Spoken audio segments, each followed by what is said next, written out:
ஹல்லேலூயா, ஹல்லேலூயா, ஹல்லேலூயா. நமது ஆண்டவர் ரட்சகரும் யெகோவா மெசியா பரிசுத்த திருநாமத்தினாலே தேவனை ஸ்தோத்தரித்து உலகாரையும் அன்போடு வாழ்த்துகிறேன். இந்த நாளிலே எசேக்கியேல் 22 அதிகாரம் 30 நேராய் பார்ப்போம். எசேக்கியேல் 22 அதிகாரம் 30 நாம் தியானிப்போம். பக்கம் 987. நான் தேசத்தை அழிக்காதபடிக்கு திறப்பிலே நிற்கவும் சுவரை அடைக்கவும் தக்கதாக ஒரு மனுஷனை தேடினேன், ஒருவனையும் காணேன்.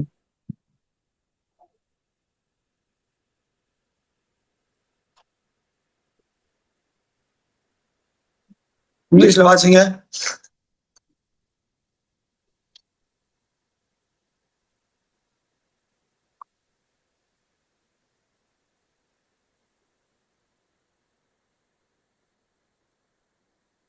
You have the English Bible. I looked for a man among them who would build up the wall and stand before me in the gap on behalf of the land, so I would not have to destroy it. But I found none.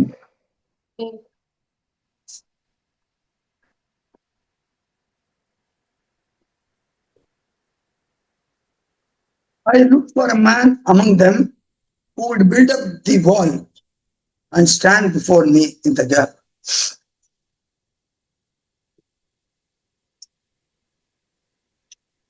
தமிழ்ல போட்டிருக்கேன், சுவரை அடைக்கத்தக்கதாகும். சுவரை அடைக்கத்தக்கதுன்னு சொல்லக்கூடாது, சுவரில இருக்கிற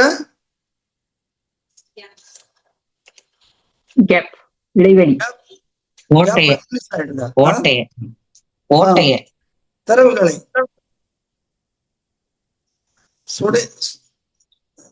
சுவரில இருக்கிற திறவுகளை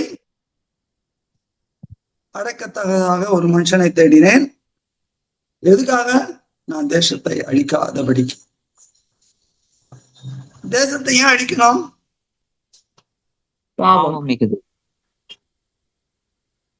அக்கிரமம் பெருகுதனால.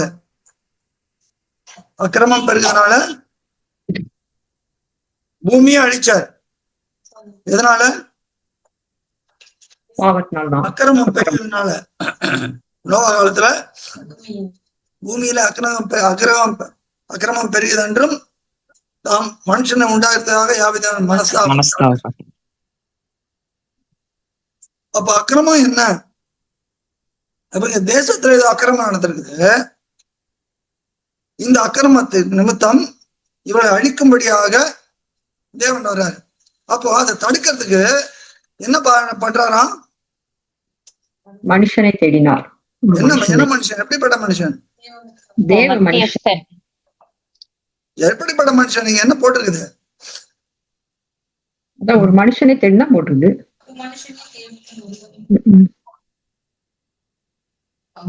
சுவரில் இருக்கிற திறவுகளை அடக்கத்தக்கதாக எனக்கு முன்பாக நிற்கிற ஒரு மனுஷன். அதுதான் முக்கியம். Okay okay.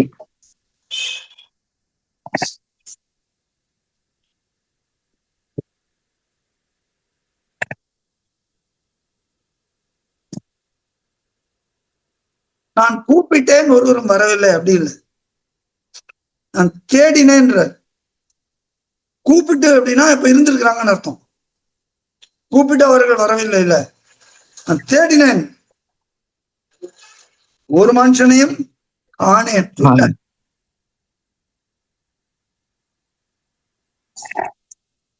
ஏன் தேவன் சொல்றான்னு பாக்குறப்ப உள்ளத்துல ரொம்ப அவர் என்ன பண்றாரு? ரொம்ப விசனப்படுறார்.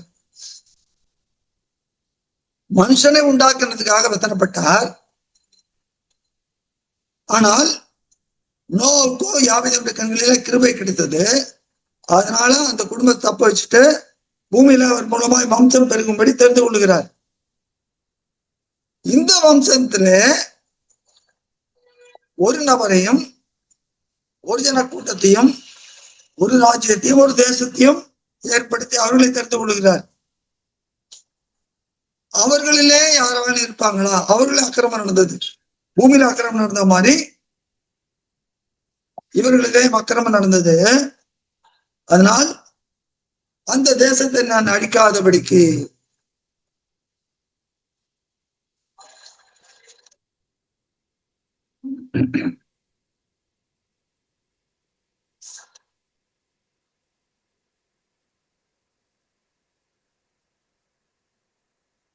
எசேக்கியேல் கிட்டத்தட்ட 30வது வயசுல ஒரு ஊழியத்தை ஆரம்பிக்கிறாங்க. வேதத்துல பாத்தீங்கன்னா நிறைய சில முக்கியமான நபர்கள்லாம் யோசேப்பு என்ன எடுங்க, ஆதியாகமம் 41 அதிகாரம் 17 வயசுல யார் சொன்னது?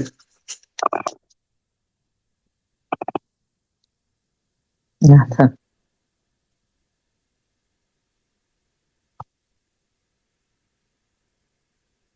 நாற்பத்தாறு வசனம். ஆதியா 41 அதிகாரம் 46 வசனம். பக்கம் 55. யோசேப்பு எகிப்தின் ராஜாவாகிய பார்வோனுக்கு முன்பாக நிற்கும்போது 30 வயதாயிருந்தான். யோசேப்பு பார்வோனுடைய சந்நிதியிலிருந்து புறப்பட்டு எகிப்து தேசம் எங்கும் போய் சுற்றி பார்த்தான். யோசேப்பு எப்படி திறப்புல நிக்கிறாரு சொல்ல முடியும்? அவர் தானே ஜீவரட்சணியம் பண்ணும்படி அழைக்கப்பட்டார். தன்னுடைய ஜனங்களை 45:5 தன்னுடைய ஜனங்களை ரட்சிக்கும்படி அழிந்து போகாதபடிக்கு தேவன் இவரை வச்சு செய்யறாரு. இதுக்கு முன்னாலே ஒருத்தர் பாக்குறோம். யாரு? மோசே திறப்புல நிக்கிறாரு. இதுக்கு முன்னால மோசே ஆதியாகமத்துல இருக்காரா? சரி. இதுக்கு முன்னாடி இவர் தான் ஆபிரகாம் தான். ஆபிரகாம் 18வது அதிகாரத்துல பாக்குறோம். சோதம் குமாரா பட்டணத்தை பத்தி பேசுறப்ப சொல்றாரு. இப்போ யோசேப்புக்கு 30 வயசு. தாவீது ஊழியத்தை ஆரம்பிக்கிறப்ப 30 வயது. 2 சாமுவேல்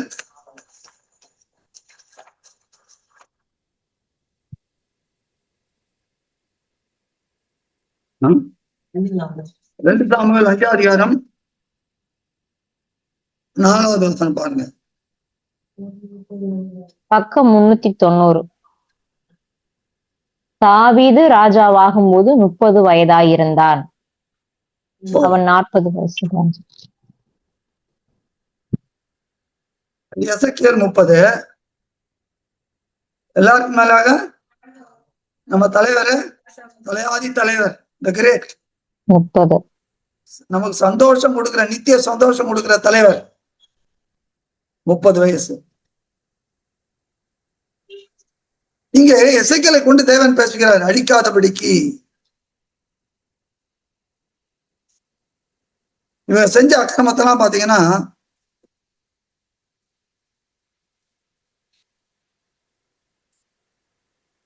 இருபத்தி 2 அதிகாரத்துல 6ல இருந்து பாருங்க.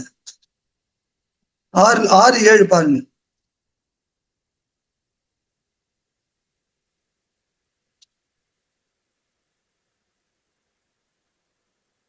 எசேக்கியேல் 22 6-7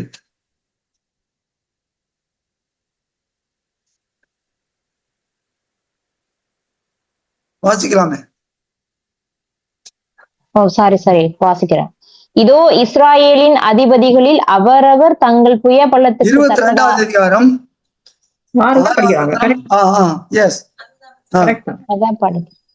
இதோ இஸ்ராயேலின் அதிபதிகளில் அவரவர் தங்கள் புய பலத்துக்கு தக்கதாக உன்னில் ரத்தம் சிந்தினார்கள். உன்னிலுள்ள தாய் தகப்பனை அற்பமாய் எண்ணினார்கள். உன் நடுவில் பரதேசிக்கு இடுக்கண் செய்தார்கள். உனக்குள் திக்கற்றவனையும் விதவையையும் ஒடுக்கினார்கள். ரத்தம் சிந்துதல், தாய் தகப்பனை அற்பமாய் எண்ணுறது, பரதேசிக்கு இடுக்கண் செய்யலாம் உபாகமத்துல சொல்லிருக்காரு தேவன். அதுக்கப்புறம் நீ என் பரிசுத்த எட்டாம் வசனம் பாருங்க. நீ என் பரிசுத்த வஸ்துக்களை அசட்டை பண்ணி என் ஓய்வு நாட்களை பரிசுத்த குலைச்சலாக்கினாய். ஓய்வு நாட்கள், ஓய்வு நாள் ரொம்ப முக்கியம். ஓய்வு நாள் அசட்டை பண்ணா அதுவும் ஒரு அக்கிரமம். 9-13 வரைக்கும் பார்த்தீங்கன்னா மற்ற காரியங்களை பத்தி பேசுறாரு. இவ்வளவு காரியமும் பண்ணாங்க. ஆனா இதுக்கு யாரெல்லாம் காரணம்ட்டு 25 இருந்து பட்டியல் போடுறாரு. போட்டு 29 வரைக்கும் சொல்லிட்டு அதுக்கப்புறம் தான் இந்த வசனத்தை சொல்றாரு. அப்போ இங்க அந்த மனுஷன் எப்படிப்பட்ட எங்க நிக்கணுமா?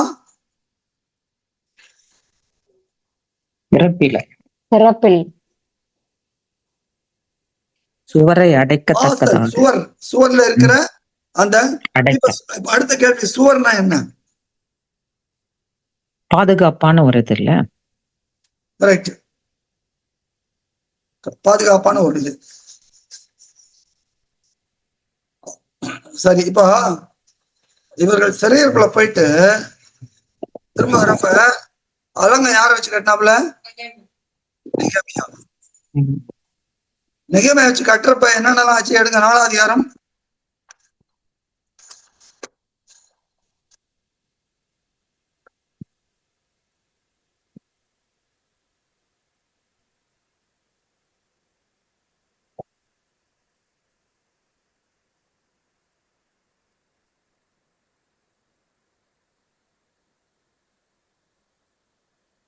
முதல் 3 வசனங்களை பாருங்க. பக்கம் 607. நெகேமியா 4:1-3. நாங்கள் அலங்கத்தை கட்டுகிற செய்தியை சன்பல்லாத் கேட்டபோது அவன் கோபித்து எரிச்சல் அடைந்து யூதரை சக்கந்தம் பண்ணி, அந்த அற்பமான யூதர் செய்கிறது என்ன? அவர்களுக்கு இடம் கொடுக்கப்படுமோ? பலியிடுவார்களோ? ஒரு நாளிலே முடித்து போடுவார்களோ? சுட்டரித்து போடப்பட்டு மண்மேடுகளான கற்களுக்கு உயிர் கொடுப்பார்களோ என்று தன் சகோதரருக்கும் சமாரியாவின் சேனைக்கு முன்பாக சொன்னான். அப்பொழுது அம்மோனியனாகிய தொபியா அவன் பக்கத்தில் நின்று, அவர்கள் கட்டினாலும் என்ன, ஒரு நரி ஏறி போனால் அவர்களுடைய கல் மதில் இடிந்து போகும் என்றான். இங்க எதுக்கு இந்த அலங்கத்தை கட்டுறாங்க? ஆலயம் கட்டுறதுக்கான பாதுகாப்பு. ஆலயம் உள்ள இருக்குது. அப்ப ஆலயம் உள்ள இருக்கிறது, வெளியே அலங்கம் இருக்கிறது.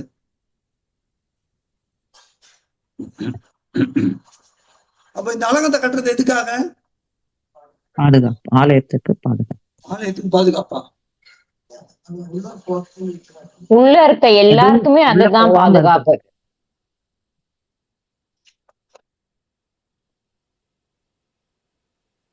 ஆலயத்தை கெட்டு போடாம சுட்டரிக்கப்பட்டதை தானே இவங்க திரும்ப புதுப்பிக்கிறாங்க.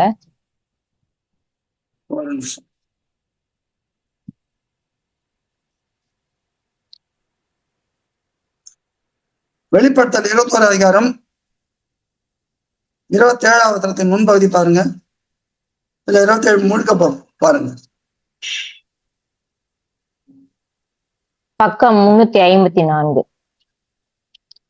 தீட்டுள்ளதும் அருவருப்பையும் பொய்யையும் நடப்பிக்கிறதுமாகிய ஒன்றும் அதில் பிரவேசிப்பதில்லை.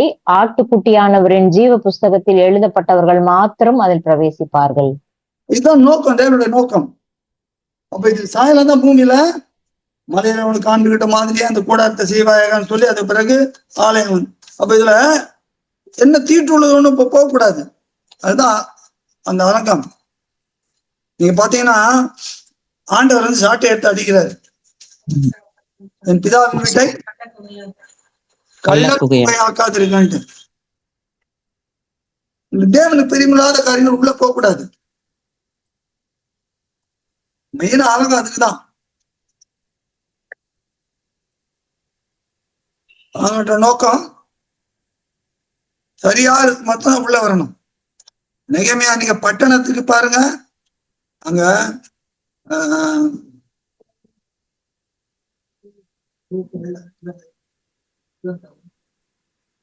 13ஆம் அதிகாரம்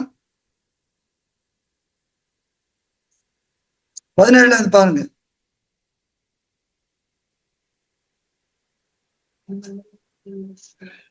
பக்கம் 622.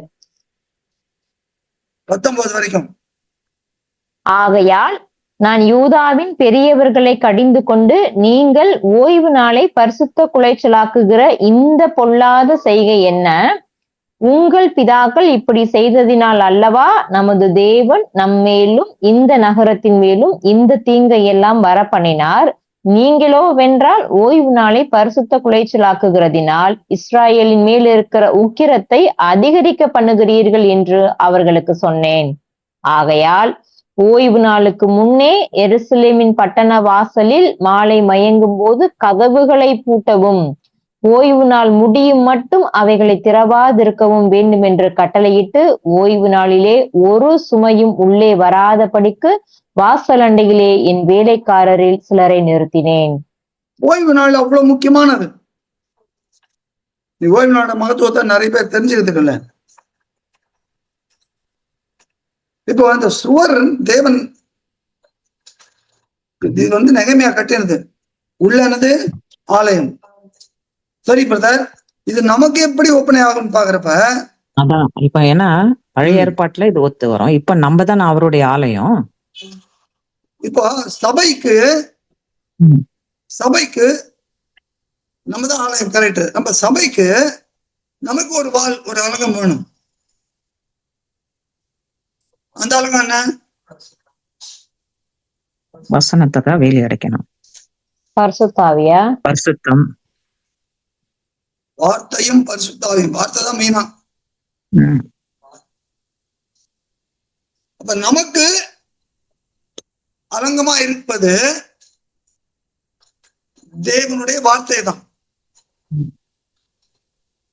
வரப்போகிற காலத்திலையும் எசேக்கியேல் 43,12 பாருங்க.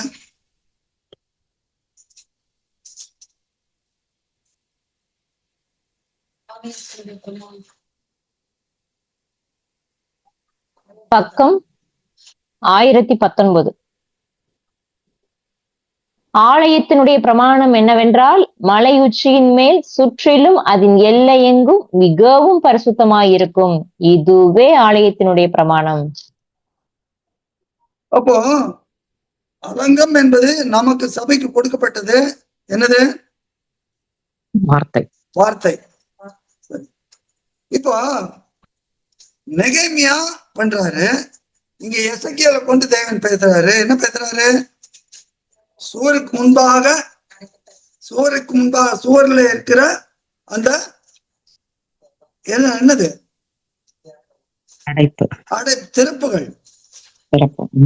திறப்புகளை மூடும்படியா. அப்ப நமக்கு வார்த்தையில என்ன? சத்தியம் இல்லாதது. எசேக்கியேல் 13,000.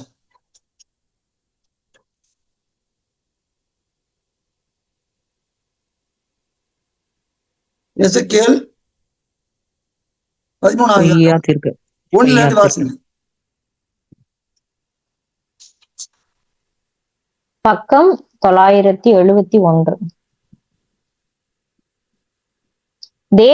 யாவே தேவனுடைய வார்த்தை எனக்கு உண்டாகி, அவர், மனுபுத்திரனே, தீர்க்க தரிசனம் சொல்லுகிற இஸ்ராயேலின் தீர்க்கதரிசிகளுக்கு விரோதமாக நீ தீர்க்க தரிசனம் உரைத்து, தங்கள் இருதயத்தில் இருக்கிறதையே எடுத்து தீர்க்க தரிசனம் சொல்லுகிறவர்களோட நீ சொல்ல வேண்டியது என்னவென்றால், யாவே தேவனுடைய வார்த்தையை கேளுங்கள்.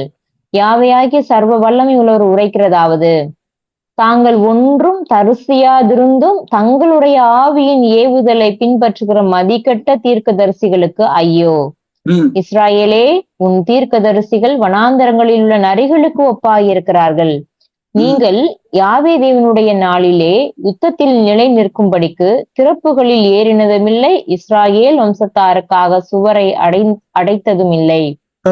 யாவே தேவன் தங்களை அனுப்பாதிருந்தும் யாவே தேவன் உரைத்தார் என்று சொல்லி அவர்கள் அபத்தத்தையும் பொய்க்குறியையும் தரிசித்து காரியத்தை நிர்வாகம் பண்ணலாம் என்று நம்பிக்கையாயிருக்கிறார்கள். நான் உரைக்காதிருந்தும் நீங்கள் யாவே தேவன் உரைத்தார் என்று சொல்லும் போது அபத்தமான தரிசனையை தரிசித்து பொய்க்குறியை சொல்லுகிறீர்கள் அல்லவா? ஒரு நிமிஷம், ஆகையா போறோம். இப்போ நேர 10ல இருந்து வாசிங்க. சமாதானம் இல்லாதிருந்தும் சமாதானம் என்று சொல்லி அவர்கள் என் ஜனத்தை மோசம் போக்குகிறார்கள். ஒருவன் மண் சுவரை வைக்கிறான், இதோ மற்றவர்கள் சாரமில்லாத சாந்தை அதற்கு பூசுகிறார்கள். சாரமில்லாத சாந்தை பூசுகிறவர்களை நோக்கி அது இடிந்து விழும் என்று சொல். வெள்ளமாக பெருகுகிற மழை பெய்யும், மகா கல்மழையே நீ சொரிவாய், கொடிய புசல் காற்றும் அதை பிளக்கும். இதோ சுவர் விழும்போது நீங்கள் பூசின பூச்சு எங்கே என்று சொல்லுவார்கள் அல்லவா? ஆகையால் என் உக்கிரத்திலே கொடிய புசல் காற்றை எழும்பி அடிக்க பண்ணுவேன். என் கோபத்திலே வெள்ளமாக அடிக்கிற மழையும் என் உக்கிரத்திலே நிர்மூலமாக்கத்தக்க பெரும் கல்மழையும் சொரியும் என்று யாவையாகிய சர்வ வல்லமை உள்ளவர் சொல்லுகிறார். அப்பொழுது நீங்கள் சாரமில்லாத சாந்தை பூசின சுவரை நான் இடித்து அதன் அஸ்திபாரம் திறந்து கிடக்கும்படி அதை தரையிலே விழ பண்ணுவேன். உள்ளே இருக்கிற நீங்கள் நிர்மூலமாகும்படி அது விழும். அப்பொழுது நான் யாவே என்று அறிந்து கொள்ளுவீர்கள். இப்படி போறோம். இப்ப சபைக்கு நம்ம எது சொன்ன சுவரு? வார்த்தை. ஆனா வார்த்தையில எப்படி இருக்கணுமா? அது சத்தியமா இருக்கணும். பொய் சொல்றாங்க. சாரம்ன்றது எதை காண்பிக்கிறது? ஜீவன். சாரம் என்ன போட்டிருக்க? இப்பதான் ஜாயின் பண்ணேன். எடுக்கிறேன் ஒரே நிமிஷம். சாரம்ன்றது இங்கிலீஷ்ல போட்டிருக்க? எடுக்கிறேன். மோட்டார் தானே? மார்டர். மாற்றம்னா என்ன? உடனே சாரம் சொல்லக்கூடாது. என்ன? அதாவது அந்த நடுவில் அந்த சிமெண்ட் வைக்கிறோம்ல, அதுதான் அவங்க அந்த காலத்துல லைம் ஸ்டோன் இருக்கும், அதுல பண்ணுவாங்க. பூசுறது நம்ம தமிழ் வந்து பூசுறது. பட் சாரம்ன்றது என்னது? உப்பு சாரமற்று போனால் அதனால் பலன் என்ன? சாரம்ன்றது என்னது? அது ஒரு உயிர், ஒரு ஜீவன் தானே பிரதர். அதோட வீரியம் அதான் சொல்றேன். பவர். அது இல்லன்னா இருக்கிற வல்லமை. அப்ப சாரமற்ற சாந்தை பூத்துறாங்க. சோர்ல பூத்துறாங்க. சாரமற்ற சாந்தை பூசுகிறார்கள். அது எதுக்கு ஒப்பனையா இருக்குன்னா, மனுஷன் சொல் நான் அனுப்பாதிருந்தும் நான் உரைக்காதிருந்தும் சொல்லி சொன்னாரு போனாரு. அப்போ எதை காண்பிக்கிறது? பொய். பரிசுத்த ஆவியினால். அதான் சாரம். பரிசுத்த ஆவியினால் நடத்தப்படாத வார்த்தைகளா சொல்லணும். மத்தேயு 7ஆம் அதிகாரம் 24 27 வரைக்கும் பாருங்க.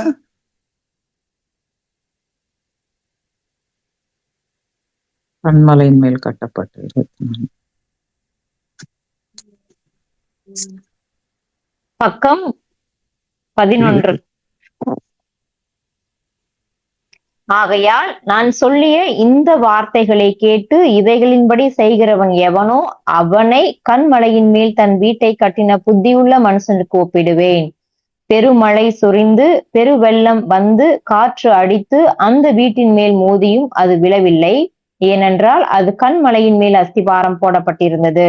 நான் சொல்லிய இந்த வார்த்தைகளை கேட்டு இவைகளின்படி செய்யாதிருக்கிறவன் எவனோ அவன் தன் வீட்டை மணலின் மேல் கட்டின புத்தி இல்லாத மனுஷனுக்கு ஒப்பிடப்படுவான். பெருமழை சொரிந்து பெருவெள்ளம் வந்து காற்று அடித்து அந்த வீட்டின் மேல் மோதின போது அது விழுந்து முழுவதும் அழிந்தது என்றார். அப்போ நான் சொல்லிய வார்த்தைகளை கேட்டுன்றப்ப அது எப்படிப்பட்ட வார்த்தை? நத்தனாகிய யெஷுவாவை தேவன் பரிசுத்தாவியினால் அபிஷேகம் பண்ணார். பரிசுத்தாவியை கொண்டு, தேவனுடைய ஆழங்களை அறிந்த பரிசுத்தாவியை கொண்டுதான் ஆண்டவர் பேசுறார். தேவனால் அனுப்பப்பட்டவர் தேவனுடைய வார்த்தைகளை பேசுகிறார். தேவன் அவருக்கு தம்முடைய ஆவியை அளவில்லாமல் கொடுத்திருக்கிறார். அப்போ சாரம்ன்றது எதை காண்பிக்கிறது? அதனுடைய வல்லமை பரிசுத்தாவி. அப்போ வார்த்தை தான் எடுக்கிறாங்க. நீ அநேகர் வேதவசனத்தை எப்படி பேசுறாங்க? வேதவசனம் தான் பேசுறாங்க, ஆனா கலப்பாயம் பேசுறாங்க. அதான் சாரத்தை மிக்ஸ் பண்ணிடுது. இந்த மார்டர் இருக்குல்ல, அந்த மார்டர் ரேஷியோல கம்மி பண்ணிடுது, இல்ல அதுல டூப்ளிகேட் போட்டுறது. நடக்குதா இல்லையா பிரதீப்? ஆமா அங்கிள். அப்போ அதே சுவர் தான், அதே பரிசுத்த வேதாகம் தான் எடுத்துக்கிறாங்க. ஆனால் தங்களுடைய மதிக்கெட்டின்படியே ஏவப்பட்ட தங்களுடைய மனதில் ஏவுதன்படியே சொல்றாங்க. யாவேதன் உரைக்காதிருந்தும் யாவேதன் உரைத்தார். யாவேதன் எப்படி உரைப்பார்? தன்னுடைய ஆவியை கொண்டு வெளிப்படுத்துகிறார். அப்ப இதுதான் சாரம் இல்லாத சாந்த வச்சு போத்துறாங்க தீர்க்கதரிசிகள். இதுதான் எதுக்கு 22 அங்க பாக்குறோம். எப்படி 25வது பாருங்க, 24 பாருங்க, 22, 24. மனுபுத்திரனே, நீ தேசத்தை பார்த்து, நீ சுத்தம் பண்ணப்படாத தேசம். சுத்தம் பண்ணப்படல, சுத்திகரிக்கப்படல. எப்படி நம்ம சுத்திகரிக்கப்பட முடியும்? வார்த்தைகளினாலும் பரிசுத்தாவினாலும் தான். அப்போ நம்மளை பார்த்துற சபையே, நீ நீ சுத்திகரிக்கப்படாத சபை. அப்ப இதுல நம்ம எப்படி இருக்கணும்?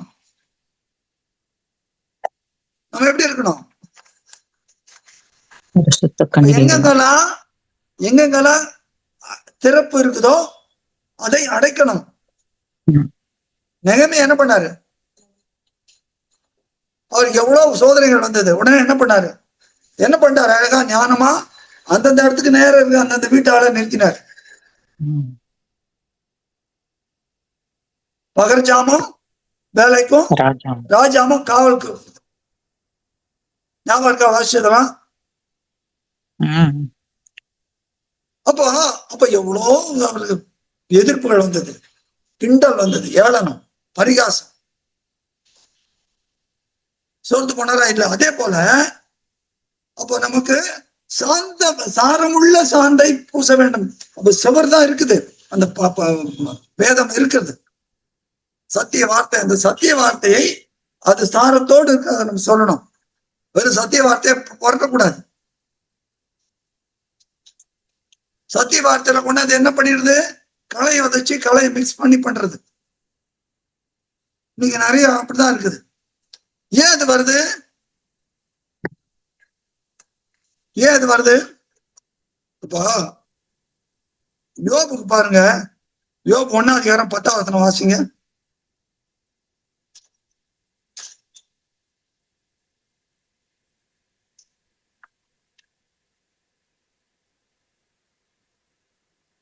பக்கம் 634. நீர் அவனையும் அவன் வீட்டையும் அவனுக்கு உண்டான எல்லாவற்றையும் சுற்றி வேலி அடைக்கவில்லையோ? அவன் கை எப்படி வேலி அடைக்கவில்லையோ? எப்படி தெரியாத வேலி அடிச்சிட்டு இருக்கான்னு? சத்ரு உள்ள போக முடியல. உள்ள போக முடியல. வேலி அடைச்சிருக்காரு எப்படி தெரியும்? நித்தம் தேவனுக்கு பலியிடுவார் இல்லையா? எப்படி சொல்ற பாருங்க.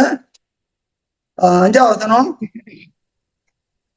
ஒருவேளை தேவனை தங்கள் இருதயத்தில் தூஷித்திருப்பார்கள் என்று சொல்லி அவர்களை அழைத்து அனுப்பி பரிசுத்தப்படுத்தி அதிகாலமே எழுந்து அவர்கள் எல்லாருடைய இலக்கத்தின்படியும் தர்வாங்க தகரங்களை செலுத்துவான். இந்த பிரகாரமாக யோபு அந்நாட்டில் எல்லாம் செய்து வருவான். யோபு எந்த காலத்துல வாழ்ந்தவரு? பிரமாண காலத்துல இல்ல. ஆனால் அவர் செஞ்சிருக்கா பாருங்க. தேவன் அவர் கொடுத்துருக்க பிரமாணத்தை இருதயத்துல வச்சிருக்கிறார். அப்ப அதுக்கு பயப்படுறார், தேவனுக்கு பயப்படுறார். ஐயோ தெரியாம என் பிள்ளைங்க செஞ்சிருவாங்களோ, அதனால தேவன் பட்டாரு வேலி. அந்த வேலி தான் அவருக்கு கட்டளை, தேவ கட்டளை கூடாது, அப்படியே செய்யறாரு. அப்ப சாத்தான் சொல்றான், நீர் கட்டளையை கொடுத்திருக்கிறீரு, வேலியை அடைக்கவில்லையோ? வேலையை போட்டு அடிச்சிருக்கிறார். அப்படியே அவர் கீழ்ப்படுகிறார். இப்ப சாத்தான் பூந்தானா? பூரை பார்த்தான். ஆனா தேவன் என்ன பண்ணாரு? அவன் ஜீவனை மாத்திரம் தொடாத, தேவன் அனுமதிக்கிறார். ஆனா தேவன் தான் இந்த வேலையை நமக்கு கொடுக்கிறார். தேவன் தான் நமக்கு சபைக்கு வார்த்தையை கொடுக்கிறார். புரியுதா? எப்படி யோபுக்கு அந்த கட்டளையை மனத்துல எழுதி வச்சாரோ, அதே போல தேவன் நமக்கு எப்படி இந்த கடைசி நாட்கள் குமாரன் மூலமாய் திருவிழப்பட்டினார் நமக்கு முழுக்க. அப்ப இந்த வேலையை நம்ம இந்த சுவரை நாம் கரெக்டா இது பண்ணணும். இந்த சுவர்ல தான் நம்ம இல்லாத ஓட்டை பண்ணோம், அடிதான் விழும். பிரசங்கி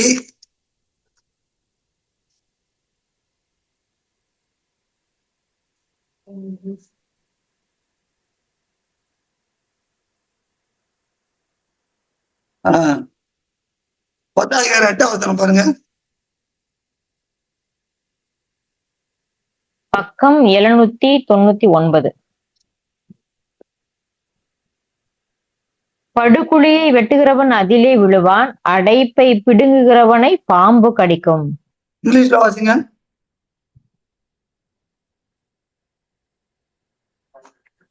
எக்லெசியாஸ் 10:8.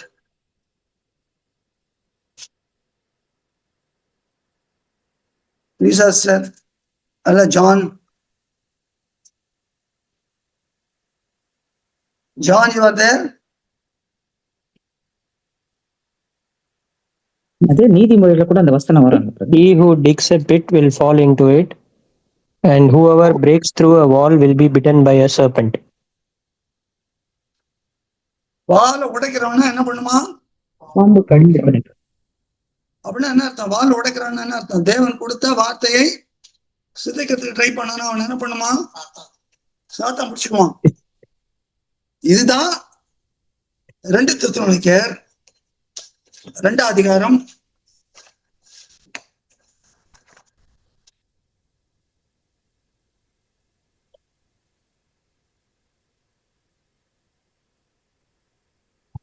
11வது பாருங்க. பக்கம் 284. 10, 11 ரெண்டும். கெட்டு போகிறவர்களுக்குள்ளே அநீதியினால் உண்டாகும் சகலவித வஞ்சகத்தோடும் இருக்கும்.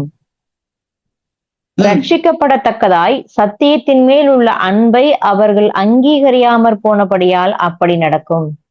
ஆகையால் சத்தியத்தை விசுவாசியாமல் அநீதியில் பிரியப்படுகிற யாவரும் ஆக்கினைக்குள்ளாக்கப்படும்படிக்கு அவர்கள் பொய்யை விசுவாசிக்கத்தக்கதாக கொடிய வஞ்சகத்தை தேவன் அவர்களுக்கு அனுப்புவார்.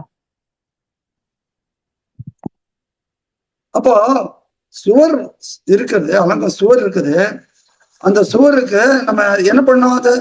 அதுல திறவுகள் உண்டாயிருக்குது. எப்படி? கள்ளத்தனமான போதனைனால. Very good. பல விதமான போதனைகள் பண்ணிட்டாங்க. எபேசியர் 4 சொல்றீங்க, பல விதமான அந்நிய போதனைகளும் அழைப்புண்டு தெரியாமல். அப்ப அந்த மாதிரி காரியத்தில் அப்ப நம்ம என்ன பண்ண? சபையில எப்படி நெகமியா போல நமக்கு தேவன் சத்தியத்தோட நெகமியா இருதயத்துல ஏவப்பட்டார். 1ஆம் அதிகாரத்தை பாத்தீங்கன்னா, அதே போல நாமும் இந்த காரியத்தை பார்க்கும் போது நம்ம எப்படி நெகமியா அப்படியே துக்கம் கொண்டாருன்னு இருக்காங்க. முதல்ல பாத்தீங்கன்னா அந்த வசனம் வாசிங்கன்னா தெரியும், 4ஆம் வசனம் நினைக்கிறேன். அப்படி துக்கப்படுறாரு. அரங்கெல்லாம் பாழா கிடைக்குதுன்னு துக்கப்படுறாரு. அதே போல நமக்கு என்ன இருக்கணும்? நமக்கு என்ன எப்படி தப்பான உபதேசம் பண்றாங்களேன்னு சொல்லி விலகணும். அப்ப தேவன் முன்பா நம்ம மன்றாடணும். அது அப்படிப்பட்டவர் தான் தேடுறாரு தேவன். ஆத்ம பாரம் வேணும். அப்படிப்பட்டவர் தான் ஆஸ்திரேலியாவுக்கும் பிரான்ஸுக்கு அனுப்புறாரு.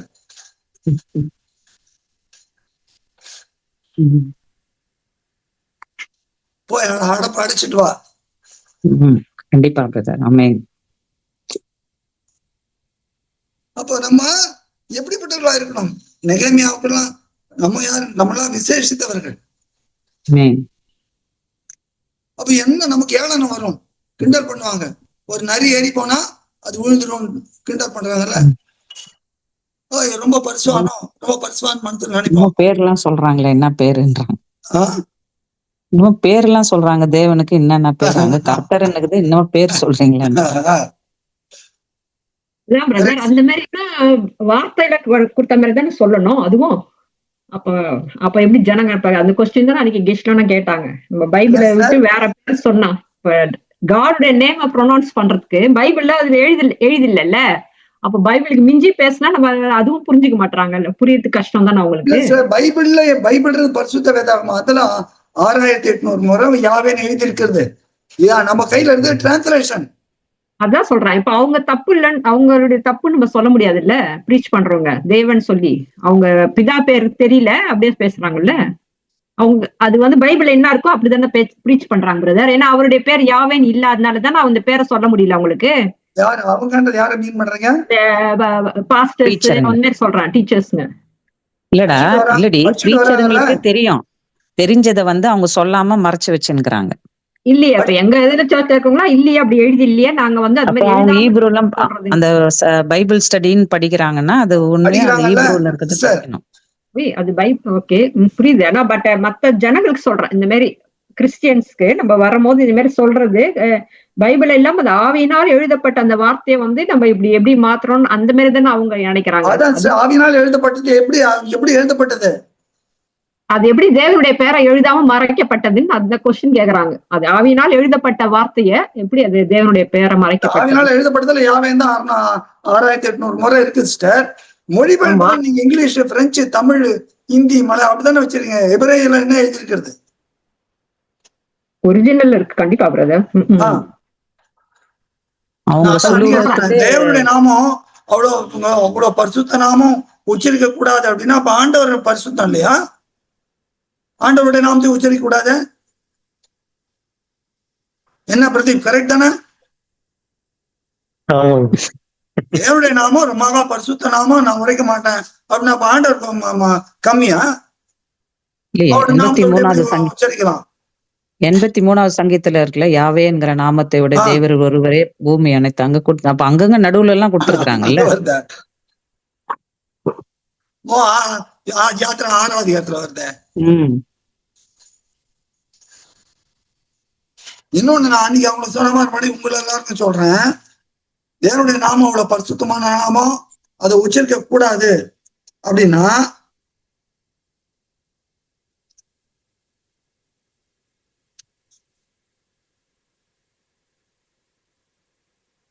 எடுங்க. உபாகமம்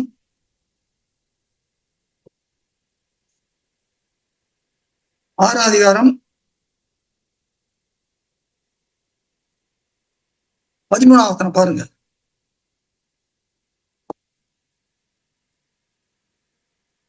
பக்கம் 232. உன் தேவனாகி யாவே தேவனுக்கு பயந்து அவருக்கே ஆராதனை செய்து அவருடைய நாமத்தை கொண்டே ஆணையிடுவாயாக. 10-20 வாசிங்க.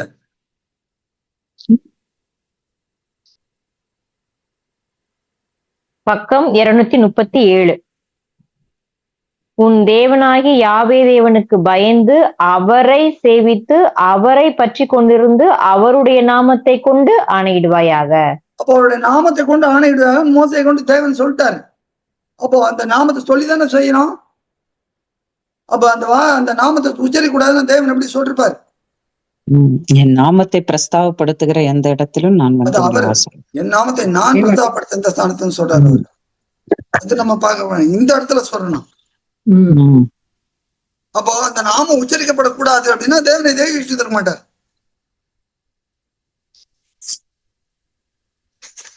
இன்னொன்னு, அவருடைய நாமம் பரிசுத்த நாமத்தை உச்சரிக்கவே கூடாதுன்னா அவருக்கு சமமா இருக்கிறவர் ஆண்டவர், அவர் நாமத்தை உச்சரிக்க கூடாது. எந்த விதத்துல நியாயம் அவர் இவர் நாமத்தை உச்சரிக்கிறது? அப்ப இதுக்கு தான் பயப்படணும். எந்த விதத்துல அவர் மட்டும் சொல்லுங்க.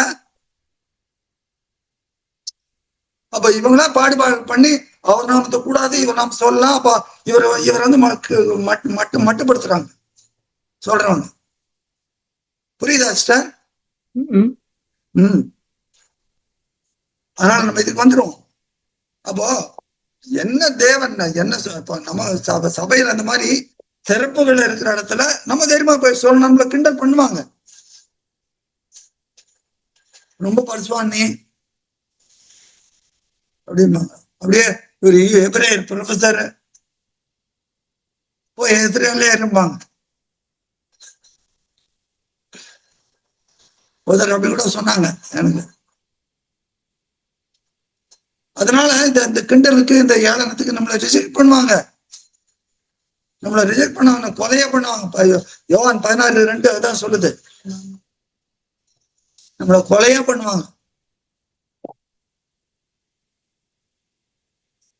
நீதிமொழிகள்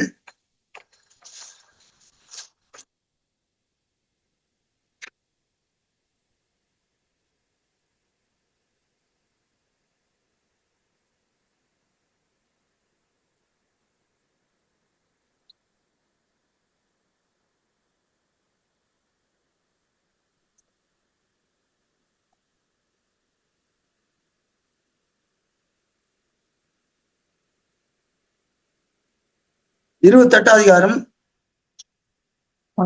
4 பாருங்க. பக்கம் 787. வேத பிரமாணத்தை விட்டு விலகுகிறவர்கள் துன்மார்க்கரை புகழுகிறார்கள். வேத பிரமாணத்தை கை கொள்ளுகிறவர்களோ அவர்களோட போராடுகிறார்கள். நம்ம சொன்னா போராட்டதான் போராடுவாங்க. 119 சங்கீதம் 85, 86 பாருங்க.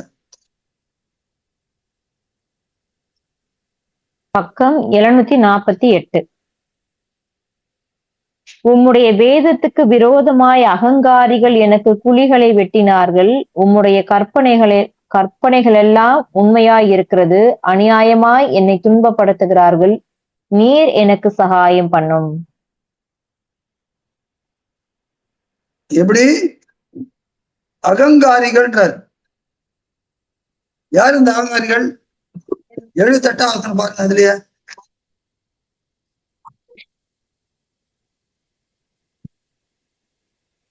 அகங்காரிகள் என்னை பொய்களினால் கெடுக்க பார்த்தபடியால் அகங்காரிகள் யாரு? சாரமில்லாத சார்ந்த போத்துறவங்க, பொய்களினால் கெடுக்க பார்க்கறது. புரியுதா? இவங்க அகங்காரிகள் என்ன பண்ணுவாங்களாம்? 85 வசனம், உங்களுடைய வேதத்துக்கு விரோதமாய் அகங்காரிகள், வேதத்துக்கு விரோதமா இருக்கிறவங்க, நான் சத்தியத்தை சொல்றேன், எனக்கு குழிகளை வெட்ட பாக்குறாங்க, அநியாயமா என்ன துன்பப்படுத்துகிறார்கள். அப்போ நெகேமியாக்கு வந்து இது மாதிரி இருக்கும் நமக்கு. அப்ப இவர் இப்படிப்பட்டதான் தேடுறார் தேவன். உலகத்தை அழிக்காதபடிக்கு ஒருவரை நியமித்து விட்டார். அவர் தான் வந்து உலகத்தை பாவத்தை சுமந்து தீர்க்கிற தேவ ஆட்டுக்குட்டி. அவர் என்ன பண்றாரு? நமக்காக மன்றாடுகிறார்.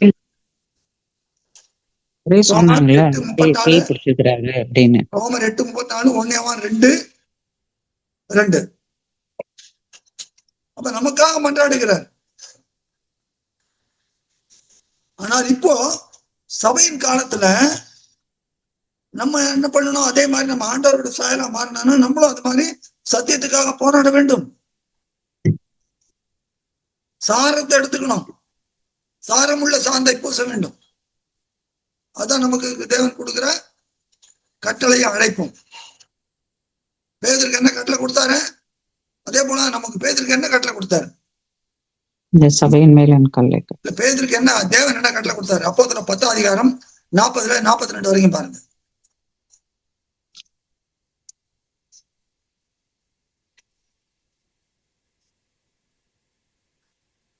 பக்கம் 177. 3ஆம் நாளிலே தேவன் அவரை எழுப்பி பிரதியட்சமாய் காணும்படி செய்தார். ஆயினும் எல்லா ஜனங்களுக்கும் பிரதியட்சமாகும்படி செய்யாமல் அவர் மரித்தோரிலிருந்து எழுந்த பின்பு அவரோடே புசித்து குடித்தவர்களும் தேவனால் முன்பு நியமிக்கப்பட்ட சாட்சிகளுமாகிய எங்களுக்கே பிரதியட்சமாகும்படி செய்தார். அன்றியும் அவரே உயிரோடு இருக்கிறவர்களுக்கும் மரித்தோர்களுக்கும் தேவனால் ஏற்படுத்தப்பட்ட நியாயாதிபதி என்று ஜனங்களுக்கு பிரசங்கிக்கவும் சாட்சியாக ஒப்புவிக்கவும் அவர் எங்களுக்கு கட்டளையிட்டார். அல்லேலூயா. எவ்வளவு தெளிவா போட்டிருக்கு பாருங்க. இதுதான் சாரமுள்ள சாந்து. பிரதீப். அல்லேலூயா. இதுதான் நம்ம செய்யணும். இப்படிப்பட்டவன் நம்ம தான் எப்படி அந்த இடத்துல நிக்கிறோம். திறப்புகளுக்கு முன்பாக தூரண்டை நிற்கிறோம். நாம் ஒரு கேள்வி. இந்த 42ல உயிரோடு இருக்கிறவர்களுக்கும் மரித்தோர்களுக்கும், இங்க மரித்தோர்கள்னு சொல்றது வந்து அந்நியர்களை குறிக்கிறதா? எல்லாரும் ஆண்டவரே இருக்காது, எல்லாருக்கும்,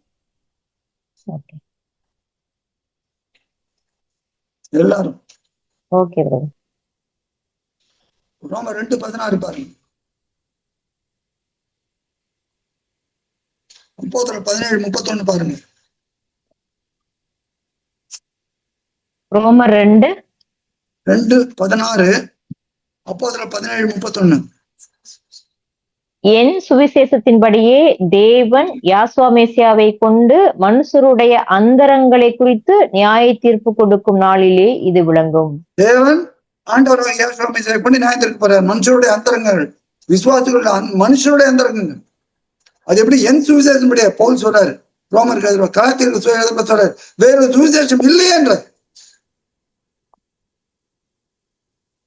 அப்ப தேவனுடைய சுவிசேஷத்தின்படி தேவன் யாசுவா மேசியாவை கொண்டு மனுஷருடைய அந்தரங்களை எல்லாம் நியாயத்திற்கு போறார். அப்போஸ்தலர் 17:31 நாளை குறித்திருக்கிறார். 189. மேலும் ஒரு நாளை குறித்திருக்கிறார், அதிலே அவர் தாம் நியமித்த மனுஷனை கொண்டு பூலோகத்தை நீதியாய் நியாயம் தீர்ப்பார். அந்த மனுஷனை மரித்தோரில் இருந்து எழுப்பினதினாலே அது நிச்சயத்தை எல்லாருக்கும் விளங்க பண்ணினார் என்றான். அந்த மனுஷரோட நியாயத்தை, அப்ப அவர் யாரு? தேவனால் ஏற்படுத்தப்பட்ட நியாயாதிபதி என்று ஜனங்களுக்கு ஒப்புவிக்கணும். இவங்க என்ன பண்ணிட்டு இருக்கிறாங்க? சபை 3:1 1:3. இது எப்படி? அப்ப இந்த திறப்பு எப்படி வந்ததுன்றப்ப என்ன உள்ள வந்துடுது? என்ன வந்துடுது? அதுதான் லவோதிகேசியம். லவோதிகேசியம் அதாவது உலகம். லவோதிகேய சபைன்னு என்னது? உலகத்தினுடைய காரியங்கள் உள்ள வந்துச்சு. உலக காரியங்கள் எல்லாம் உள்ள வந்துருது. இதுக்குதான் ஆடணும், நம்ம இதுக்குதான் மன்றாடணும். இப்படிப்பட்ட வீரர்களை தான் தேவன் ஆண்டவர் விரும்புறாங்க. ஏசையா தேவனே சொல்றாரு, 62 அதிகாரம் 7 பாருங்க. பக்கம் 868.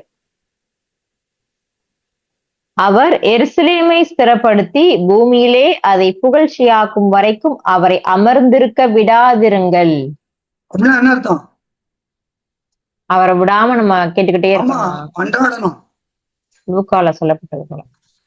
எசேக்கியேல் 36 அதிகாரம் 37 பாருங்க. பக்கம் 1009. யாவேயாகிய சர்வ வல்லமை உள்ளவர் சொல்லுகிறது, யாவே தேவனாகிய சர்வ வல்லவர், யாவே தேவனாகிய சர்வ வல்லமை உள்ளவர் சொல்லுகிறது என்னவென்றால், இஸ்ராயேல் வம்சத்தாருக்காக நான் இதை அனுக்கிரகம் செய்யும்படி அவர்கள் என்னிடத்தில் விண்ணப்பம் பண்ண வேண்டும். விண்ணப்பம் பண்ண வேண்டும்.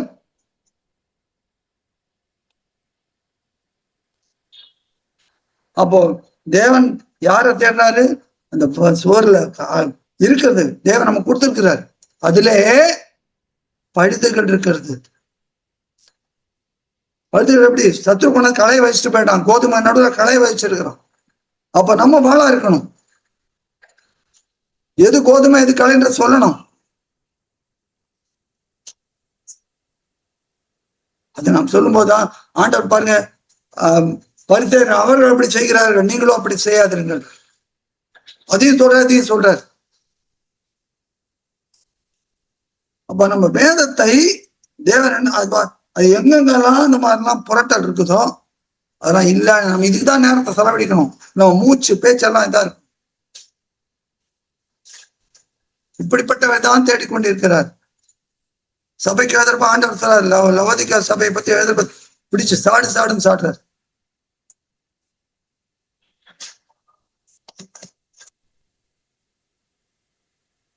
வெளிப்படுத்தல் 3ஆம் அதிகாரம்.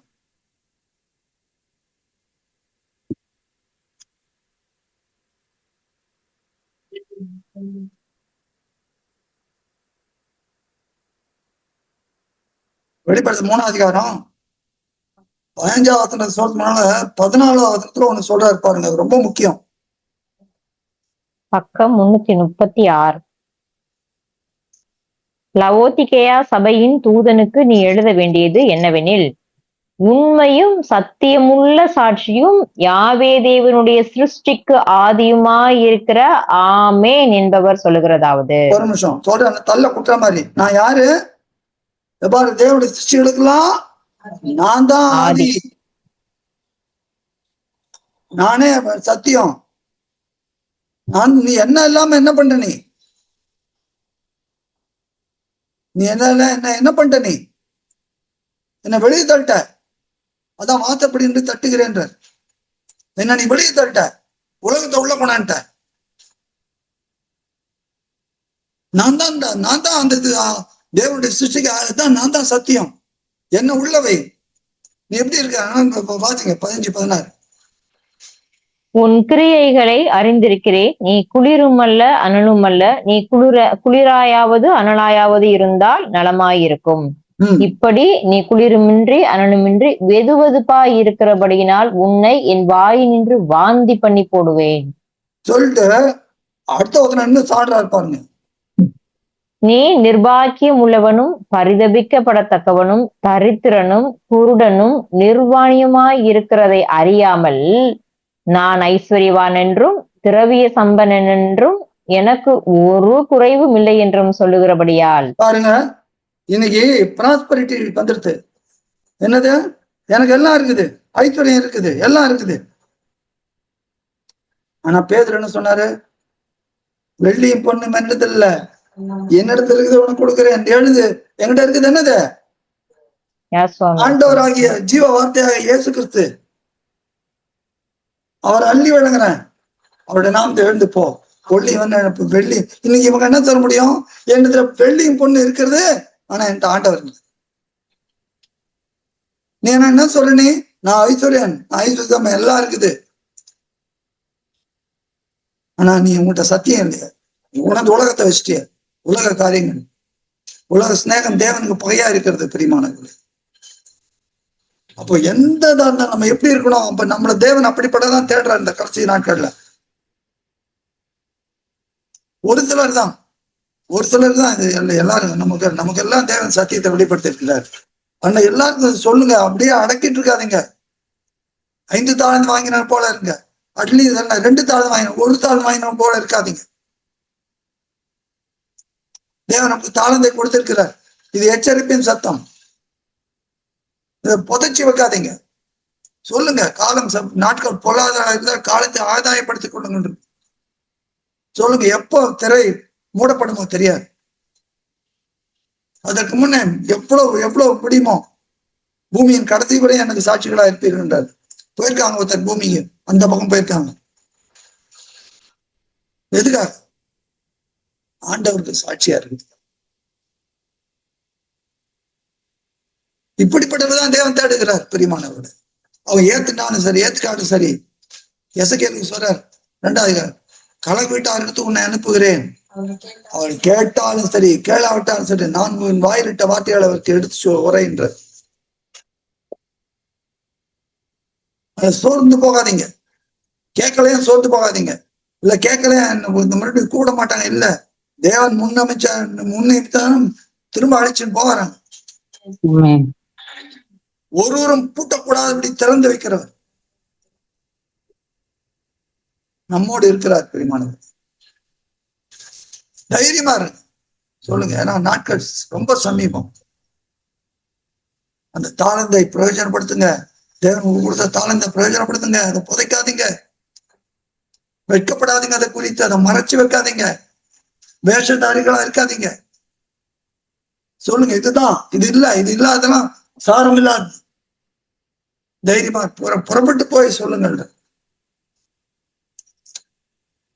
பேதுருவை பார்த்து எல்லாரும் பார்த்து பேதுருவை பார்த்து அந்த தூதன் சொல்றாப்புல, அப்போஸ்தலர்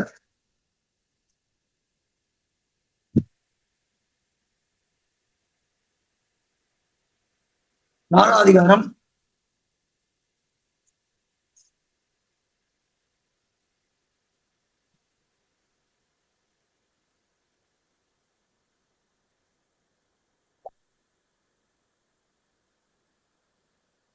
5ஆம் அதிகாரம் 20வது பாருங்க. பக்கம் 167. நீங்கள் போய் தேவாலயத்தில் நின்று இந்த ஜீவ வார்த்தைகள் எல்லாவற்றையும் ஜனங்களுக்கு சொல்லுங்கள் என்றான். சிறையில தூக்கி போட்டாலும் சரி, என்ன வேலையில ஹராஸ் பண்ணாலும் சரி, இல்ல உன்னை ஒழிச்சிருவாங்க, டிரான்ஸ்பர் பண்ணுவேன், இல்ல உன்னை இது பண்ணுவேன், ஏன் போட்டான், ஜீவனே போனாலும் சரி, நமக்கு மகிமையான கிரீடத்தை கொடுப்பார் ஆண்டவர். பிரியமானவர்களே, அப்ப தேடுகிறது எப்படிப்பட்ட ஒருத்தர் தேடுறார் தேவன்? சாரமுள்ள சாந்தை வைத்துக் கொண்டு. அதான் பரிசுத்தாவின் அபிஷேகம் நமக்கு தேவை.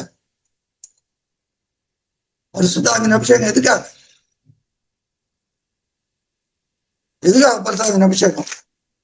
வார்த்தையின் ஆழ அகலங்களை தெரிந்து கொள்ளும். 1 யோவான் 2ஆம் அதிகாரம் 27வது பாருங்க.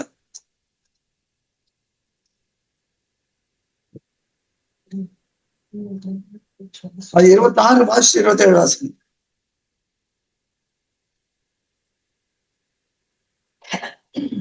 பக்கம் 327. 1 யோவான் 2:26 தானது? 26, 27. உங்களை வஞ்சிக்கிறவர்களை குறித்து இவைகளை உங்களுக்கு எழுதியிருக்கிறேன். நீங்கள் அவராலே பெற்ற அபிஷேகம் உங்களில் நிலைத்திருக்கிறது. ஒருவரும் உங்களுக்கு போதிக்க வேண்டுவதில்லை. அந்த அபிஷேகம் சகலத்தையும் குறித்து உங்களுக்கு போதிக்கிறது. அது சத்தியமாய் வரும்போது சகல சத்தியத்துல உங்களை நடத்தும். அது சத்தியமாய் இருக்கிறது, பொய்யல்ல. அது உங்களுக்கு போதித்தபடியே அவரில் நிலைத்திருப்பீர்களாக. அதனால நம்ம அதுதான் நம்ம அந்த அபிஷேகத்தை பெற்றுக்கொண்டவர்கள் நம்ம என்ன பண்ணணும்? போய் இந்த ஜீவ வார்த்தையை அறிவீங்கள். எங்க உங்களை அனுப்புறாரோ தைரியமா ஒரு பட்டணத்துக்கு போங்க, சொல்லுங்க. ஏத்துட்டாங்கன்னா சமாதானம், ஏத்துக்கலன்னா சோதம் குமாரா பாட்டிலும் மோசம். தாய்க்கமே படாதீங்க. ஐயோ, என்னை யாரும் கேட்கலையே, என்னை ஒதுக்கி வச்சிடறாங்களே. ஆண்டவரே ஒதுக்கினாங்க. மனுஷரால் அசட்டைப்பட தள்ளப்பட்டவர், ரிஜெக்டட். அதனால இது நமக்கு தேவன் நாளே சொல்லுகிறது. தேவன் எப்படிப்பட்டவர்களை பார்த்து கொண்டிருக்கிறார், எப்படிப்பட்டவர்களை பார்த்து கொண்டிருக்கிறார், எப்படிப்பட்ட சாரமுள்ள சாந்தை வச்சுட்டு தைரியமா போகணும். செஞ்சீங்கன்னா அந்த நாளிலே, மேசியாவின் நாளிலே நமக்கு சந்தோஷம், ஜீவ கிரீடம் உண்டு. அதனால அது மறந்து போகவே போகாதீங்க. நீங்க எந்த நிலைமையில இருந்தாலும் சரி, நீங்க சின்ன வேலை இருந்தாலும் சரி, இல்ல நீங்க ஹவுஸ் ஒய்ஃபா இருந்தாலும் சரி, இல்ல பெரிய ஸ்தானத்துல இருந்தாலும் சரி, எங்கெல்லாம் தேவன் இருக்கிறாரோ, தேவன் இல்லைன்னா அவர்கிட்ட கேளுங்க. தேவனே, இதுக்காக எனக்கு தெரிஞ்சுனீங்க, என்ன கேளுங்க. 2ஆம் சங்கீதம் ஆண்டவருக்கே அதான் சொல்றார் தேவன்.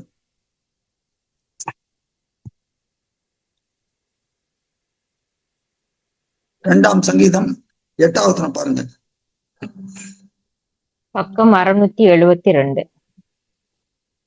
என்னை கேளும், அப்பொழுது ஜாதிகளை உமக்கு சுதந்திரமாகவும் பூமியின் எல்லைகளை உமக்கு சொந்தமாகவும் கொடுப்பேன். யார் பார்த்து யார் சொல்றாரு?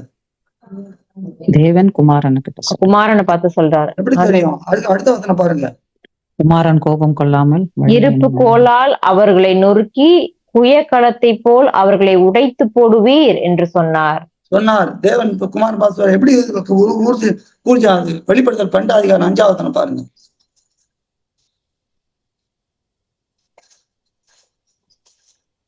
பக்கம் 344. சகல ஜாதிகளையும் இருப்பு கோலால் ஆளுகை செய்யும் ஆண் பிள்ளையை அவள் பெற்றால் அவளுடைய பிள்ளை தேவனிடத்திற்கும் அவருடைய சிங்காசனத்தினிடத்திற்கும் எடுத்துக்கொள்ளப்பட்டது. அல்லேலூயா. அல்லேலூயா. ஆண்டவரை பத்தி சொல்றப்ப அல்லேலூயா சொல்லிட்டே இருக்கணும். என்ன மகிமையானது பாருங்க. ஆண்டவர் யாருக்கான பயந்தாரா? முகதாட்சியம் இல்லாமல் தேவா சத்தியமாய் போதிக்கிறேன்னு வந்து சொல்றாங்க. உள்ள நெருக்கி போய் சொல்லுன்னு சொல்றாங்க. உள்ள நெருக்கி போய் அந்த நரிக்கு போய் சொல்லுங்க. யாரு? ஏரோதை பார்த்து ஏரோதை பத்தி நரிக்கு போய் சொல்லுங்கன்ற. பயப்பட கிடையாது. ஏன்னா பிதாவுடைய அனுமதி இல்லாமல் அவர் மேல கை வைக்க முடியாது. அந்த வேலை தான். அதுக்கு முன்னால தள்ள பார்த்தாங்க. இல்ல யோவான் 13 தம்முடைய வேலை வந்தது என்று அறிந்து பந்தியை விட்டு எழுந்து. அப்ப தேவன் என்ன தேவன் இல்லாம 10 உன் தலைகளோட ரோமங்கள் எல்லாம் என்னப்பட்டிருக்குது. பயப்படவே கூடாது. அவங்க ஏத்துக்கிறாங்க. தேவன் ஆண்டவரே சொல்லிட்டாரு, ஒருவன் பிதா என் அனுப்பிய பிதா ஒருவனை என்னிடத்தில் வரான். அப்போ சங்கீதம் 2:8 வாச மாதிரி அவர்கிட்ட கேளுங்க, தேவனே என்ன இந்த வீட்டுல வச்ச ஹவுஸ் ஒய்ஃபா வச்சிருக்கீங்களா, இல்ல இந்த ஆபீஸ்ல ஒரு பொசிஷன்ல வச்சிருக்கீங்களா, இல்ல சாதாரண எங்க வச்சிருக்கீங்க, என்ன காண்பி சத்தியத்தை சத்தியமா சொல்லுவேன். யாருக்கும் பயப்பட மாட்டாங்க. என்ன உலகத்துல என்ன சம்பவிச்சது, ஏன் உலகம் இந்த நிலையில தள்ளப்பட்டிருக்குது, இதுக்கு யார் காரணம், என்னென்னலாம் நடந்தது சொல்லுங்க. தேவன் நமக்கு வெளிப்படுத்தின இந்த பொக்கிஷத்தை, இந்த தாளந்தை நாம் புதைத்து வைப்போமாக. நம்மளை பார்த்து ஆண்டவர் என்ன சொல்லுவாரு, பொல்லாதவனு சோம்பனமான ஊழியக்காரனே, புறம்பே இருள தட்டி கையுங்களமா கட்டி போடுங்க. இந்த அழைப்பா வேணும். என்ன அழைப்பு வாங்கிக்கணும்? வா என் மகனே மகளே, ஆசீர்வதிக்கப்பட்டவர்களே, உலகத்தோட முதல் உண்டான ஆயத்தம் பண்ணி இருக்கிற சந்தோஷத்துல பிரவேசி. எந்த அழைப்பை நம்ம பெற்றுக்கொண்டோம்? நல்ல நல்ல நல்ல உறுதியா இருந்தது. இதைத்தான் தேவன் நம்மிடத்துல தேடுகிறார். ஏன்னா அந்த எசேக்கியேல் 24 பாத்தீங்கன்னா 25 இருந்து வாசிக்கிறோம். என் தீர்க்கதரிசி என்ன பண்ணிருக்கிறாங்க, ஆசாரியன் என்ன பண்ணிருக்கிறாங்க. எசேக்கியேலும் தீர்க்கதரிசி தான். எசேக்கியேல் தீர்க்கதரிசி மாத்திரம் இல்ல, எசேக்கியேல் ஆசாரியனும். பூசி என்னும் ஆசாரியனுடைய மகன். ஆசாரியர்கள் என்ன பண்ணிருக்கிறாங்க, எல்லாம் இருந்தாங்க. எரேமியானாச்சு அதே தான். பயன்ட்டாரா? இல்ல. தன் நாட்கள் எல்லாம் இல்ல, என் தலை தண்ணீரம், என் கண்கள் கண்ணீர் முற்றுமான நலமாய் இருக்கின்றார்.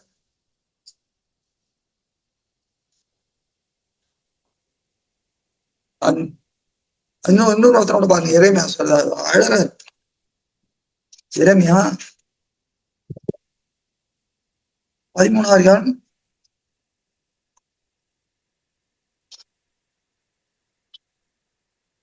15-17 வரைக்கும் பாருங்க. குறிப்பா 17ஆம் வசனம் பாருங்க. 15-17 வரைக்கும் பாருங்க. பக்கம் 891. நீங்கள் செவி கொடுத்து கேளுங்கள், மேட்டுமையாயிராதேயுங்கள். தேவன் விளம்பினார். அவர் அந்தகாரத்தை வர பண்ணுவதற்கு முன்னும், இருண்ட மலைகளில் உங்கள் கால்கள் இடறுவதற்கு முன்னும், நீங்கள் வெளிச்சத்துக்கு காத்திருக்கும் போது, அவர் அதை அந்தகாரமும் காரிருளுமாக மாற பண்ணுவதற்கு முன்னும் உங்கள் தேவனாகிய யாவே தேவனுக்கு மகிமையை செலுத்துங்கள்.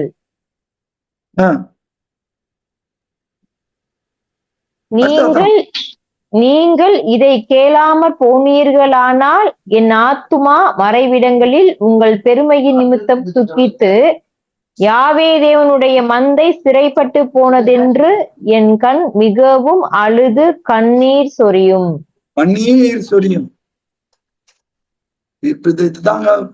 இதாங்க தேவதாசருடைய உள்ளம். 119 சங்கீதம் 136 வசனம் பாருங்க.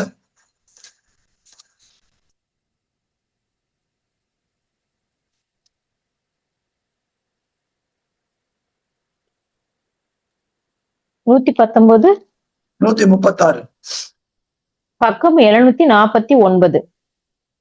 உம்முடைய வேதத்தை மனுஷர் காத்து நடவாதபடியால் என் கண்களில் இருந்து நீர்த்தாரைகள் ஓடுகிறது. என் கண்களிலிருந்து நீர்த்தாரைகள் ஓடுகிறது. தேவனர் உள்ளத்தை நீங்க வெளிப்படுத்தி இருக்கிறாரா? நமக்கு எவ்வளவு பேர் விசுவாசிக்கிறீங்க? அதற்காக ஆயத்தமா? அதை செய்ய ஆயத்தமா?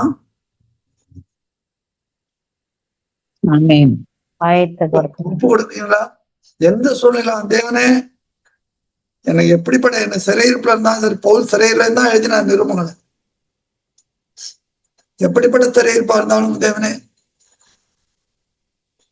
என் உள்ளத்திலே இந்த காரியம் இருக்கிறது. வேறமே சொல்றார், வார்த்தைகளை கிடைத்த உன்னை உட்கொண்டேன், என்ன எலும்புலி பற்றி எரிகிறது என்றார். என்னால் அடக்கி கொள்ள முடியல, பொறுத்து எடுத்து அடக்கி கொள்ள முடியல. ஏங்க ஜனங்கள் சிறையிருப்புல போயிட்டு போறாங்க. அழகார் இப்படிப்பட்ட உள்ளத்தை தான், இப்படிப்பட்ட மனிதனை தான், இப்படிப்பட்ட மேசியாவின் சிஷ்யர்களை தான் மேசியாவும் அவரை அனுப்பின தேவன் தேடுகிறார். பிரியமானவர்கள், சும்மா அப்படி காலத்தை ஓட்டிட்டு இந்த பூமியில காலத்தை ஓட்டிட்டு போனான்னா நினைக்கிறேன் வேஸ்ட். அவர் முன்பால் போய் நிக்கிறப்ப என்ன பண்ண போறோம்? நான் எவ்வளவு பேங்க் பேலன்ஸ் வச்சிருக்கேன், எவ்வளவு சொத்து வச்சிருக்கேன், எதுவும் நிக்காது.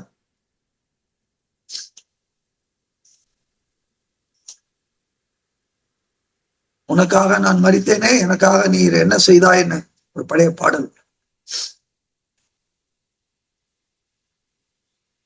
கல்வாரி காட்சியை கண்ட பின் மெசியாமல் இருப்பாயா, என்னை நேசிக்கின்றாயா, என்னில் அன்பாயிருக்கின்றாயா. கல்வாரி காட்சியை கண்ட பின்னும் அன்பு கூறாமல் இருப்பாயா, கல்வாரி காட்சியை கண்ட பின்னும் அன்பு கூறாமல் இருப்பாயா. அன்பின் பரலோக பரிசுத்த பிதாவே, இந்த நாளை நீர் பிரத்யேகமாய் நியமித்து உம்முடைய பரிசுத்த ஆவியை கொண்டு உம்முடைய வார்த்தைகளின் மூலமா எங்கள் ஊரோடு இடைப்பட்ட தயவுக்காக ஸ்தோத்திரம்.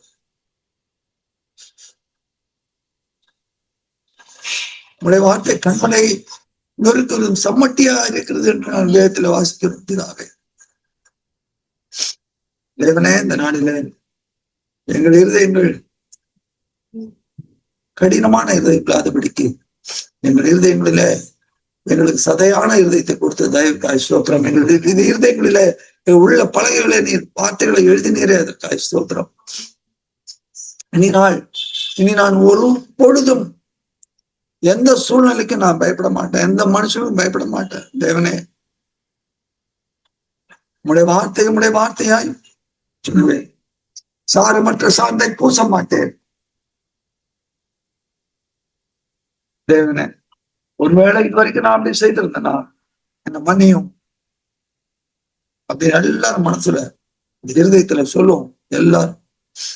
ஒருவேளை நான் தேவனுடைய வார்த்தையை அறிவிக்கக்கூடிய ஒரு சந்தர்ப்பம், ரட்சணித்த சுசேஷத்தை அறிவிக்கக்கூடிய ஒரு சந்தர்ப்பத்துல நான் வெட்கப்பட்டோ, நான் தயக்கப்பட்டோ, நான் மறைச்சோ வச்சிருந்தேனா என்னை மன்னியும். தேவனே, என்னை மன்னியும்.